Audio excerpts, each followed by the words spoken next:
నమామీశ్వరం సచ్చిదానందరూపం లసత్కుండలం గోకులే వ్రజమానం యశోదాదియోలు కాలదవమానం పరమేష్టమత్యంత తోదుపగోప్త. హరే కృష్ణ. ఈరోజు ఈ ఛానల్లో మనము దామోదర మాసం అంటారు. ఈ మాసంని ఈ నెల 7వ తేదీ అంటే అక్టోబర్ 7 నుంచి నవంబర్ 21వ తేదీ వరకు ఈ దామోదర మాసంలో దామోదర లీల జరిగింది. కాబట్టి మనము మన కృష్ణుని లీలల గురించి చర్చించుకుందాం. ఇందాక నేను ఇప్పుడు నమామీశ్వరం సచ్చిదానంద రూపం ఈ ఏదైతే ఈ పాట ఉందో అందులో ఏమంటే భగవంతుడు అంటే తన తల్లి యశోదమ్మకు భయపడి చక్కరోలుపై నుంచి దూకి బయటికి పరిగెత్తి వెళ్తాడనమాట. అంటే అట బయటికి పరిగెత్తి వెళ్ళినప్పుడు ఆమె బత్తెం పట్టుకొని వెంటబడుతుంది తల్లి. అంటే మామూలుగా మనల్ని కూడా మన తల్లిదండ్రులు చిన్నగా ఉన్నప్పుడు అల్లరి చేస్తే వెంటబడతారు కదా. అలాగా దేవాది దేవుడు దామోదరునికి వందనాలు అని ఆచరణంలో ఉండే మీనింగ్. ఇలాగా ఈ మాసంలో భగవంతునికి ఎవరైతే నేతి దీపంతో అంటే పాదాల దగ్గర 4 సార్లు, ఉదరం దగ్గర 2 సార్లు, తల దగ్గర 3 సార్లు, మొత్తం బాడీ అంతా 7 టైమ్స్ ఈ నేతి దీపంతో ఉదయం కానీ సాయంత్రం కానీ ఆర్తిస్తే మనకెంతో మన పాపాలన్నీ కరిగిపోయి భగవంతునికి ఎంతో దగ్గరగా అవుతాడానికి ఇది ఒక పవిత్రమైన మాసం ఇది. అందువల్ల ప్రతి భక్తునికి నేను కోరుకునేది ఏమంటే ప్రప్రదంగా భగవంతునికి ఈ మాసంలో టెంపుల్లో కానీ ఇవ్వచ్చు, లేదంటే మన ఇంట్లో కానీ ఫోటో పెట్టుకొని వాళ్ళమ్మ రోలు కట్టేసి ఉంటుంది యశోదమ్మ, ఆర్ సెల్లుకు పెట్టుకొని కానీ సెల్లుకు అయినా ఇచ్చుకోవచ్చు, భగవంతుడు ఉంటాడు కాబట్టి. లేదంటే ఒక ఫోటో చిన్నది మనం పెట్టుకొని, ఫోటో లేదు సెల్ కూడా ఓపెన్ చేసుకొని గూగుల్లో దామోదర లీల పిక్ అంటే వచ్చేస్తుంది. అలాగా అంటే ఈ దామోదర లీల ఎందుకు జరిగింది, ఎలా జరిగింది అనేది మనం కొద్దిగా చర్చించుకుందాం. దామోదరుడు అంటే దామోదర అంటేనే పేరు ఉదరానికి తాడు చేత బంధింపబడినవాడు అని అర్థం. అందువల్లనే దామోదరుడు అని కృష్ణ భగవానికి పేరు వచ్చింది. ఈ మామూలుగా కృష్ణ భగవానుడు వృందావనంలో ఆయన ఎక్కువగా ఆయనకు వెన్న అంటే ఇష్టం.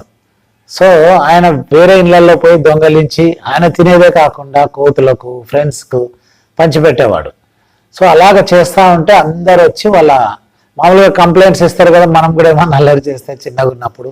అలాగే కృష్ణుడు వృందావనంలో వ్రజవాసుల ఇళ్లలోకి వెళ్ళి గోపికల ఇళ్లలోకి వెళ్ళి వాళ్ళకు కూడా ఇష్టమే కృష్ణుడు వచ్చి మా ఇంటికి వచ్చి దొంగలించి తినాలని. అయినా వచ్చి కంప్లైంట్ ఇస్తూ ఉంటారు యశోద మాతకు, నీ కొడుకు చూడు ఇలా చేస్తున్నాడు దొంగతనం. ఎందుకు నానా నువ్వు అట్లా వెళ్ళేది, మనకు 9 లక్షల గోవులు ఉంటాయి నందమహారాజ్కి. సో మనకి ఇన్ని లక్షల గోవులు ఉన్నాయి కాబట్టి మనము నా కొడుకుకి నేను చేయాలని చెప్పి ఆమె అర్లీ మార్నింగ్ అంటే బ్రహ్మముహూర్తం అంటారు కదా, అట్లా 3:30-4 గంటలకు లేచి ఆమె పాలను వేడిపెట్టి పద్మగంధ పశువులు అంటే ఒక 8-9 పశువులు ఉంటాయి.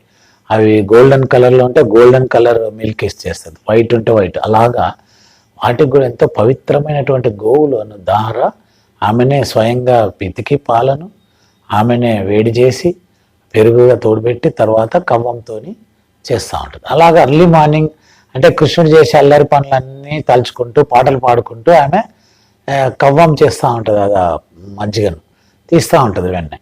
అప్పుడు కృష్ణుడు లేస్తాడు, పిల్లలు కదా పక్కన అమ్మ లేదంటే అమ్మడే చూసి లేస్తాడు కదా. లేచి వాళ్ళ అమ్మ కవ్వం ఆడిస్తూ ఉంటే ఆ కవ్వాన్ని పట్టుకుంటాడు. అంటే తిరగదు ఇంకప్పుడు. ఆమె ఏం నాన్న అంటే అప్పుడు అర్థమవుతుంది, అంటే తన కొడుకుకి ఆకలి అయింది, తనకు పాలు ఇవ్వాలి అని చెప్పి. సరే నా కవ్వం ఆపేసి తన కృష్ణుడిని వల్లో పెట్టుకొని పాలు ఇవ్వడం జరుగుతుంది. అది సహజంగా ప్రతి ఒక్క తల్లి దగ్గర ప్రతి ఒక్క కొడుకు చేసేటువంటి కార్యక్రమమే అలాగా జరుగుతూ ఉంటుంది. చేస్తూ ఉంటే ఆమె పాలు పొయ్యి పైన పెట్టింటుంది వేడి. అవి ఈయనకు పాలు ఇస్తూ ఉంటే వేడి పాలు పొంగి పొర్లుతూ ఉంటాయి.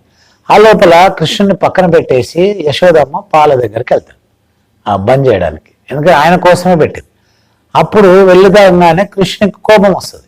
అంటే ఎవరికైనా చిన్నప్పుడు అంటే ఆయన పాలు తాగుతూ ఉంటాడు, ఆ తాగేటప్పుడు డిస్టర్బ్ జరిగిందని కృష్ణుని కోపం వస్తుంది. కానీ కృష్ణుని కోసమే వెళ్ళి ఆ పాలను ఆచార్యులు ఏం చెప్తారంటే ఈ పాలు కూడా కృష్ణునికి చెందలేనప్పుడు మేము ఆత్మహత్య చేసుకుంటాం అన్న టైట్గా అవి పొంగి పొర్లి ఆ పొయ్యిలోనే పడిపోతుంటాయి అనమాట. సో దాన్ని బంద్ చేయడానికి పోయినప్పుడు ఈయన కోపం వచ్చి కృష్ణ భగవానునికి అక్కడ ఉన్న రాయి తీసుకొని ఆ కుండ పెరుగు కుండని పలగొట్టేసి అన్ని ధ్వంసం చేసేసి పాలను అన్ని పలగొట్టేసి వెళ్ళిపోతాడు. వాళ్ళ అమ్మ వచ్చే లోపల ఉన్నాడు అక్కడ.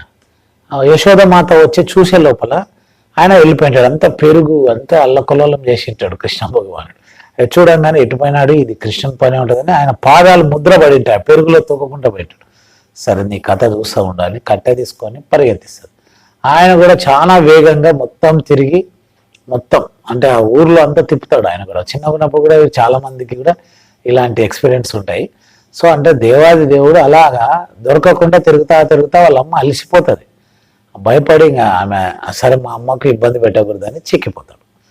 నువ్వు ఇట్లా అల్లరి చేస్తావా, నువ్వు మన ఇంట్లో నేను వెన్న చేస్తున్నా కదా, అంత కంప్లైంట్ నీతో నీ వల్ల నాకు రోజు అందరు వచ్చి కంప్లైంట్లు చేస్తారు అని చెప్పి సరే నీ పని చేస్తూ ఉండని ఇట్లా స్టిక్ తీసుకొని పోతే ఇంకా ఆయన ఏడ్చుకుంటూ కళ్ళకు పెట్టిన కాటుగా కూడా ఇదంతా వాళ్ళ అమ్మ అంటే ఆ బెత్తానికి భయపడి కృష్ణ భగవానుడు అంటే దేవాది దేవుడు అంటే చూడండి ఇక్కడ అంటే విశుద్ధమైన భక్తి యశోదమ్మకు. అంటే ఆమెకు గాడ్ అని తెలియదు కదా, అందువల్ల ఒక పుత్రుడిగానే ఆయన రిలేషన్షిప్ ఒక యశోదమాత తల్లి ఆయన కొడుకు ఇలాంటి సంబంధం చాలా వరకు మన తల్లిదండ్రులు కూడా తల్లి ఎంతో ప్రేమతో మనల్ని పెంచింటది. సో అలాగా కృష్ణుడు ఆయన మా అమ్మ ఇంత ఇబ్బంది పడుతుంది కదా అని ఆగేసి చిక్కిపోయిన తర్వాత సరే నీకు రోలు కట్టేస్తా ఉన్నానే రోలు కట్టేసి ఆ తాడు తీసుకొని ఇంట్లో ఉన్న తాడులన్నీ తెచ్చి ఎంత కట్టినా దేవుడు కదా ఆయన మొత్తం మీ కోట్ల విశ్వాలకు అధిపతి. ఎంత ఆ తాడు ఏం సరిపోతుంది, సరిపోతలేదు ఆమెకు 3 వేద్దామంటే. మళ్ళీ ఆ ఊర్లో ఉన్న అప్పుడు చూస్తూ ఉంటారు గోపికలు వచ్చి మంచి పని జరుగుతుంది కృష్ణునికి అని. సరే మళ్ళీ వాళ్ళ ఇంట్లో ఉన్న తాళ్ళు కూడా తెప్పిస్తారు. వాళ్ళు తాళ్ళు తెచ్చి ఇచ్చినా వాళ్ళు జాయింట్ వేసి మళ్ళీ తిప్పుతాడు కట్టడానికి. అంతంతా ఒక 2 ఇంచెస్ తగ్గిపోతుంది, అంటే ముడి వేయడానికి రాదు, అక్కడ ఇక్కడ ఇలా ఉండిపోతాయి. సో అలా ఉండడం వల్ల అది చూసి తర్వాత ఇంతకు ఇంకా వాళ్ళ అమ్మ అలసిపోయి అది మొత్తం స్వెట్ వచ్చేసి కారిపోతా ఉంటే అది చూసి కృష్ణుడు నవ్వుకొని సర్లే అనుకుంటే అప్పుడు రాధమ్మ ఒక అంటే భక్తి అనే 1 ఇంచు, ప్రేమ అనే 1 ఇంచు అంటే ఆ 2 ఇంచులటువంటి తెచ్చి 3 వేస్తూ ఉంటాడు. సో ఇక్కడ ఏం అర్థమవుతుందంటే కృష్ణ భగవానుడు తన ప్రేమ భక్తితోని బంధించబడుతున్నాడు. తన ప్రేమ భక్తి ఎవరైతే ఉంటుందో వాళ్లకు అరెస్ట్ అయి ఉంటాడు వాళ్ళ దగ్గర. అంటే ఈ భౌతిక జగత్తులో మాయలో ఎట్లా చిక్కుకొని ఉంటారో ఆధ్యాత్మిక తత్వంలో కృష్ణ భగవానుడు తన భక్తుని యొక్క హృదయంలో బందీ అయి ఉంటాడు. చూడండి హరి బోల్ ఎంత కృష్ణ భగవానుడు అంటే ఆయనకి ఏకైక లక్ష్యం ఒకటే, తన పిల్లలు అంటే మనము జీవులందరినీ భగవద్ధామానికి తీసుకొని వెళ్ళాలా. సో వాళ్లకు బందీ అయి ఉంటాడంట కృష్ణ భగవానుడు. సో అలాగా కట్టేసిన తర్వాత ఇంకా వాళ్ళు నీ కథ ఇంకోసారి అల్లరి చేసినామంటే చూడండి యశోదమాత వార్నింగ్లు ఇస్తుంది. ఆయన ఇట్లనే చూసుకుంటుంటాడు అనమాట. అంటే ఆ ఫోటో కూడా చూడండి మీరు, నిజంగా అసలు ఎంత ఏమో ఎరగనట్లు చిన్నగా అంటే బాధ వాళ్ళ అమ్మతో ఇలా చూస్తూ ఉంటాడు. అప్పుడు బలరాముడు వచ్చి ఏందమ్మా కట్టేసినావు ఇట్లా మేము ఆడుకున్నాం, ఎవరు అనుకున్నావు ఆయనకు తెలుసు కదా బలరామునికి దేవాది దేవుడు కృష్ణుడు అని. అలా చెప్పడానికి పోతే సరే నిన్ను కూడా కట్టేస్తా, నువ్వు కూడా ఎక్కువ అల్లరి చేస్తే కానీ ఇలాగే ఉంటుంది నీకు కూడా పనిష్మెంట్ అని చెప్పి సరే అని అప్పుడు ఆమె మళ్ళీ తన ఇంట్లోకి కార్యక్రమాలకు చేసుకోవడానికి వెళ్తే అప్పుడు కృష్ణ భగవానుడు ఇట్లా తిప్పి ఎట్లా చేసి కింద వంగి పడు ఆ రోల్ అనేది ఇట్లా పొడుగు ఉండేది ఇట్లా అడ్డం పడిపోతుంది. ఆయన దోక్కుంటే వెళ్తూ ఉంటాడు. తన పెరటిల్ అంటే వాళ్ళ నందమహారాజు ఇంటి పెరటిల్నే 2 వృక్షాలు ఉంటాయి, అర్జున వృక్షాలు అంటారు వాటిని. ఆ వృక్షాలు పొడుగ్గా ఉన్న వృక్షాల మధ్యలో కృష్ణ భగవానుడు వెళ్తాడు. వెళ్ళినప్పుడు వెనకాల ఉండే రోల్ ఇటు ఉండేది ఇట్లా అడ్డం పడి ఉంటుంది కదా, ఆ 2 చెట్ల మధ్యలో ఇట్లా పడిపోతుంది. ఆయనేమో ముందుకెళ్తాడు. ఆ చెట్లను కూడా అంటే దేవాది దేవుడు కదా, అది ఎంతో లోపల చాలా ఫీట్ లోపల చాలా లోతుగా ఉన్నటువంటి వేరు వ్యవస్థను కూడా ఆ చెట్లు పటపట అంటే లాక్కుంటే పోతుంది కాబట్టి వెనుక ఉన్నటువంటి ఆ రోలు చెక్క రోలు ఈ పుష్ అయిపోతాయి, ఈ రెండు చెట్లు పడిపోతాయి. సో పడిపోయినప్పుడు ఆ రెండు చెట్లలో నుంచి ఇద్దరు వ్యక్తులు బయటకు వస్తారు. వాళ్ళ పేర్లే నల కుబేర మణిగ్రీవ అని వీళ్ళిద్దరు. నల కుబేర అండ్ మణిగ్రీవ అనేది ఎవరు పుత్రులు అంటే కుబేరుని పుత్రులు. వాళ్ళిద్దరూ శాపనార్థము నందమహారాజు ఇంట్లో అర్జున వృక్షాలుగా వెలిసింటారు అనమాట. అర్జున వృక్షాలు అంటే నథింగ్ బట్ ఈ ఆయుర్వేద మెడిసిన్లో ఆ బార్క్ ఉంటుంది కదా, చెట్టు యొక్క బార్క్ను తీసి ఈ హార్ట్ వ్యాధులకు ఉపయోగిస్తారు ఇప్పుడు కూడా ఆయుర్వేద మెడిసిన్లో. సో అలా వాళ్ళు ఆ పాపం ఏం చేసింటారంటే అంతకుముందు జన్మలో వాళ్ళు అంటే కుబేరుని పుత్రులు కదా, మహా షావుకారులు. అంటే ఇప్పుడు మనం కూడా ఈ కలియుగంలో చూస్తూ ఉంటాం, డబ్బున్న ఐశ్వర్యవంతులు ఎంత విచ్చలవిడిగా క్లబ్లోకి వెళ్ళి మందు అలవాట్లు, మత్తు పానీయాలు, మాంసభక్షణ, అక్రమ సంబంధాలు, పేకాటలకు వెళ్తూ ఉంటారు. అంటే డబ్బు ఐశ్వర్యం ఉందని. అలాగా కుబేరుని పుత్రులు కాబట్టి వీళ్ళు ఒకసారి నారద మహర్షి వెళ్తుండగా అక్కడ ఒక సరస్సులోన లేడీస్తో అంటే స్త్రీలతోని నగ్నంగా స్నానాలు చేసుకుంటూ ఉంటారు. అప్పుడు నారదుడు వచ్చినప్పుడు స్త్రీలేమో వెంటనే వాళ్ళు వస్త్రాలను కప్పుకొని ఉంటారు. వీళ్ళు మాత్రం మన ఈ కుబేరుని యొక్క పుత్రులు మణిగ్రీవ నలకుబేర అనేటువంటి వ్యక్తులు అసలు డ్రెస్సులు వేసుకోకుండా అలాగే నగ్నంగా ఉంటారు. అప్పుడు నారద మహర్షి వాళ్లకు ఒక శాపం ఇస్తాడు. వీళ్ళు ఒక వృక్షాలు, అందుకే వృక్షాలకు ఒక శాపంతోనే అంట గత జన్మలో ఎవరైతే వస్త్రాలను ధరించకుండా ఎవరైతే ఉంటారో వాళ్ళు నగ్నంగా తిరిగే వాళ్ళందరూ వృక్షాలుగా, ఇప్పుడు వృక్షాలన్నీ పూర్వజన్మలో అవి నగ్నంగా ఉంటాయంట. సో అలాగా ఆ నారద మహర్షి వృక్షాలుగా అర్జున వృక్షాలుగా నందమహారాజు పెరట్లోన ఉండాలని శాపనార్థం ఇచ్చింటారు. సో వాళ్ళే ఈ అర్జున వృక్షాల మధ్యలో కృష్ణ భగవానుడు ఆ రోలు తీసుకుపోవడం వల్ల ఆ వృక్షాలు పెకిలించి పడిపోవడం వల్ల వాళ్ళకి విముక్తి వస్తుంది కృష్ణ భగవానుడు టచ్ చేయడం వల్ల. ఎందుకంటే వాళ్ళు చూడండి, అంటే అంత నారద మహర్షి ఏమి ఆయన శాపం ఇచ్చినా కూడా వాళ్ళని ఒక మంచి భక్తులుగా తయారు కావాలా అనే ఉద్దేశం పైన శాపనాలు పెడుతున్నారు. పనిష్మెంట్ అంటే కంప్లీట్ ఒక ద్వేషంతోనో వాళ్ళకి ఇలా జరగాలనితో కాదు.